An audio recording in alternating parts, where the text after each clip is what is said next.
शंकर टाइम्समध्ये आपलं सहर्ष स्वागत. आंबेगाव जुन्नरमध्ये बिबट्याची मोठ्या प्रमाणावर दहशत आहे. हल्ले पण वाढत आहेत. हे सर्व न्यूज बातम्यांना वगैरे आपण पाहतो. परंतु आज सकाळी बिबट्या विहिरीमध्ये मृत अवस्थेत सापडला आणि त्या विहिरीचे मालक सचिन गावाने आपल्यासोबत आहेत.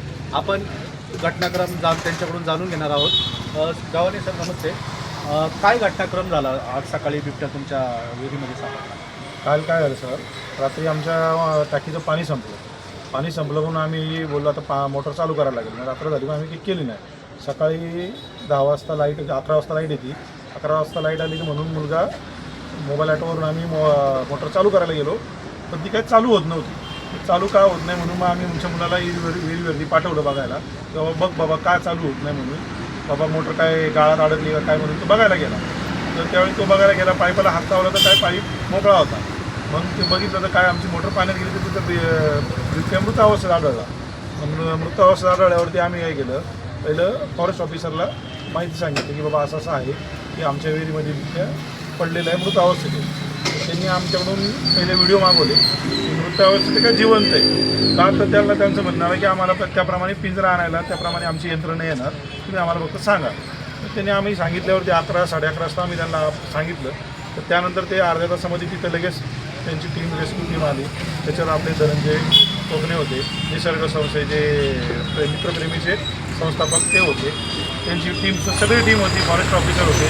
त्यांनी त्या मृतावस्थेत त्याला विहिरीतून बाहेर काढलं आणि त्याचा अंत्यविधी केला. असं एवढंच.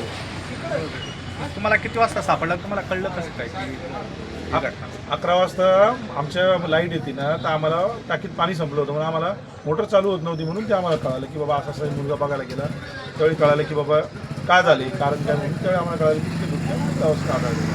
आता पिंपरखेड या ठिकाणी मोठ्या प्रमाणात धुमाकूळ घातला होता. असा या बिबट्याने कधी धुमाकूळ घातलाय का आपल्या? नाही, आमच्याकडं माणसांवरती कधी आमच्या परिसरामध्ये कधी हल्ला केला नाही. त्यांनी जनावरांवरती केला, शेळ्यांवर केला, काही लोकांच्या घोड्या खाल्या, त्यांचा हल्ला केला त्यांनी, पण माणसावरती कधी हल्ला केलेला नाही आहे त्यांनी. तर आम्ही आमच्या नागरिकांना पण सांगितले बाबा दक्ष घ्या, आपल्या मुलांना बाहेर सोडू नका. असे कारण आमच्या इकडं डोंगर भाग असल्यामुळं कसं आहे, त्यांना खाद्य भेटतं, सगळं भेटतं. त्याच्यामुळे त्यांना असं काही माणसांवर हल्ला करण्याचा हेच नाही आला. कारण एक 8 दिवसापूर्वी गावराडीमधून एक बिबट्या मोठ्या प्रमाणात होता, त्याला पिंजरा लावून घेऊन गेले होते.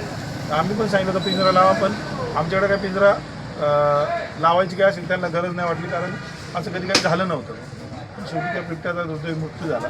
अजूनही 1-2 बिबट्या असू शकतात, पण एवढंच सांगू शकतो की आमच्या पंचक्रोशीत फक्त जनावरांवरती हल्ले आहेत, कुत्रे नेत आहेत, पण असं माणसांवरती अजूनपर्यंत काही हल्ला झालेला नाही. ठीक आहे, पण पिंपरखेड या ठिकाणी हल्ले झाले, तिथं 3 जण बिबट्याने त्याच्यावर हल्ला करून त्यांचा मृत्यू झाला. जुन्नरमध्ये पण झाले, पण त्याची भीतीचं वातावरण अजूनही पूर्ण आंबेगाव तालुक्यामध्ये पसरलेलं आहे. बाबुळवाडीमध्ये पण काही ठिकाणी भीतीचं वातावरण आहे. परंतु अशी काही घटना होऊ नये किंवा होऊ नये म्हणून वन विभाग काय काळजी घेत आहे का, किंवा भीतीचं वातावरण आहे का? शेतकऱ्यांना काय त्रास होतोय का शेती करण्यासाठी? आता आमच्या किंवा लहान मुलं शाळेत जाण्यासाठी काय त्रास होतो? तसं काही झालं नाही, होत नाही आहे. पण आम्ही आमच्या लहान मुलांना नागरिकांनी सांगितलेलं आहे, आमच्या गावातल्या ग्रामस्थांनी पण सांगितलं, लहान मुलांना इतकं सोडू नका. लहान मुलांना शाळेत जाताना त्याच्या हातामध्ये काठी पाहिजे. अशाप्रमाणे आम्ही आमच्या नागरिकांना सांगितलेलं आहे. लक्ष घ्या, काळजी घ्या की बाबा जे फॉरेस्ट ऑफिसर ज्याप्रमाणे सांगतं आहे कशी काळजी घ्यायची, त्याप्रमाणे आमच्या नागरिकांनी काळजी घेत आहेत.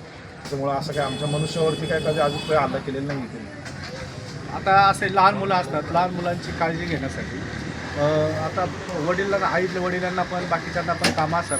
लहान मुलं अशी बाहेर खेळण्याची पण अशी भीती पसरली का? असं काही कसं आहे, आमच्या पंचक्रोशीमध्ये जे काय आहे ते वाड्या वाजतं आहे. असं एकांतात घर, लांब घर, शेतामध्ये घर हे ठराविकच आहे कोणाचं तरी. तिथं वाडीतीच लोक आहेत, कारण माणसं असतात कंटिन्यू, त्याच्यामुळं काय असं कधी जाणवलं नाही. बिबट्या आता हे आमच्या इकडे प्रमोद गावाने त्याच्या वावरातून बिबट्या येतो. त्यांनी 2 नाही 3 वेळा बघितला. त्यांच्या शेळीच्या वासला तिथं बसलेला असतो, पण त्यांच्यावर कधी असा वैयक्तिक हल्ला केला नाही. कुत्रे घेऊन जातो हे चालू आहे, माणसांवर अजूनपर्यंत हल्ला नाही झाला. त्याची आम्ही काळजी घेतो ग्रामस्थ म्हणून, सगळ्यांचं पंचक्रोशी म्हणून चालू आहे. आपल्यासोबत होते आता सचिन गावाने सर. सचिन गावाने सरांची आपण बातचीत केलेली आहे, कशा प्रकारे बिबट्या पडला आणि बिबट्या काय स्वतःला वाचवण्यासाठी काय करत होता. आता आपण याचीच माहिती किंवा बिबट्याविषयी संबंधी माहिती घेण्यासाठी मानद वन्यजीव पुणे जिल्हा रक्षक आपले धनंजय गोपने यांच्याकडे जाणार आहोत. मानद वन्यजीव रक्षक म्हणून पुणे जिल्ह्याची माझ्याकडे वन विभागामार्फत जबाबदारी आहे. आज गोडेगावचे जे फॉरेस्ट ऑफिसर आहे RFO साहेब लिमकर साहेब यांनी फोन करून सांगितलं की बाभळवाडी इथे एक बिबट्या मृत पावलेला आहे, त्याबद्दल आपल्याला तिथे जायचे. त्यावेळेस आम्ही त्या ठिकाणी गेलो तर सचिन शालिवान गव्हाणे यांच्या विहिरीमध्ये तो बिबट्या मृत अवस्थेत सापडला होता. ॲक्च्युली ती विहीर जरा दुर्लक्षित होती, म्हणजे तिथं लोकांचं जाणं नसते, त्यामुळं तो बिबट्या त्या ठिकाणी 2 दिवस तसाच पाण्यात त्यांनी वाचायचा प्रयत्न केला आणि तो बुडून मेला. जे विहिरीचे जे कडचे कठडे होते, जे दगड होते, त्याच्यावर त्यांनी नखं मारून म्हणजे त्यांनी वर यायचा प्रयत्न केला. त्या दगडावर त्याचे नखाचे वरण आपल्याला दिसत आहे. त्यानंतर त्यांनी जी मोटरची वायर किंवा जो दोरीचा रोप असतो की ज्याला मोटर बांधलेली असते त्या ठिकाणी धरून त्यांनी वाचायचा प्रयत्न केला. त्यांनी खूप प्रयत्न केला, कारण तोंडाने त्यांनी ती वायर धरण्याचा प्रयत्न केला, दोर धरण्याचा प्रयत्न केला, पण सतत प्रयत्न करून करून ती वायरही तुटली, तो दोरही तुटला आणि नंतर मग त्याला काहीच आधार न मिळाल्यामुळं तो बुडल्याचं त्या ठिकाणी आपल्याला दिसत आहे. त्यानंतर जे वन विभागाचे अधिकारी आणि रेस्क्यू टीमचे सदस्य म्हणजे अमोल वाघमारे, आशिष गाडवे आणि वन कर्मचाऱ्यांनी त्या मृत बिबट्याला बाहेर काढलं. त्याच्यानंतर त्याची शवविच्छेदन करून त्याचा अंत्यविधी करण्यात आला.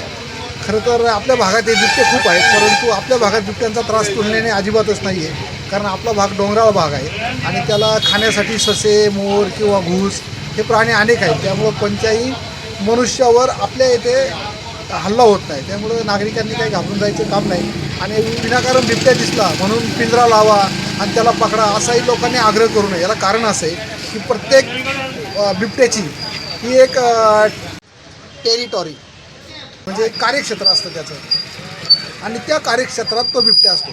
आता जर आपण पिंजरा लावला आणि त्या बिबट्याला जर आपण पकडलं तर त्या बिबट्याला आपण पकडून नेऊ, पण त्या ठिकाणी मग दुसऱ्या बिबट्या येईल. जर त्या ठिकाणी दुसरा बिबट्या आला तर त्याला त्या परिसराची माहीत नसते. उदाहरणार्थ कुठं खाद्य मिळत, कुठं घुस असू शकेल हे त्याला माहीत नसतो. नवीन बिबट्या असतो, मग तो भक्ष्याच्या गरजेसाठी तो मग लोकांच्या शेळ्या, मेंढ्या किंवा कोंबड्या याच्यावर हल्ला करतो, कारण त्याला जे खाद्य कुठं छुपं खाद्य आहे हे त्याला माहीत नसतं. म्हणून विनाकारण जर कुणा माणसानं हल्ला होत नसेल तर नागरिकांनी पण घाबरून जायचं काही काम नाही आणि विनाकारण बिबट्या पकडा.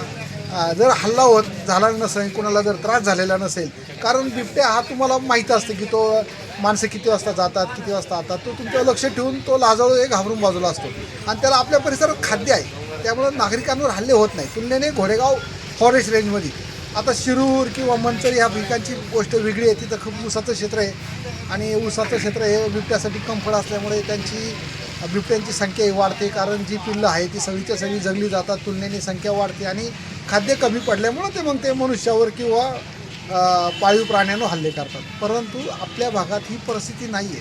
म्हणून मी नागरिकांना आवाहन करतो की जरी बिबट्या दिसला तरी तो काही त्रास करत नाही आणि आपल्या भागात खाद्य आहे, त्यामुळे नागरिकांवर हल्ला व्हायचं काही कारण नाही.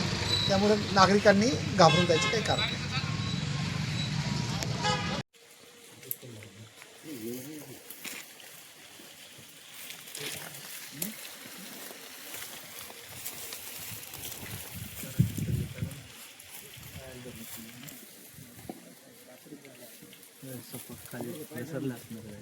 काळी बिळी पडली असेल घेऊन दर मोबाईल त्याला हे करू थोडा लवकर फाडून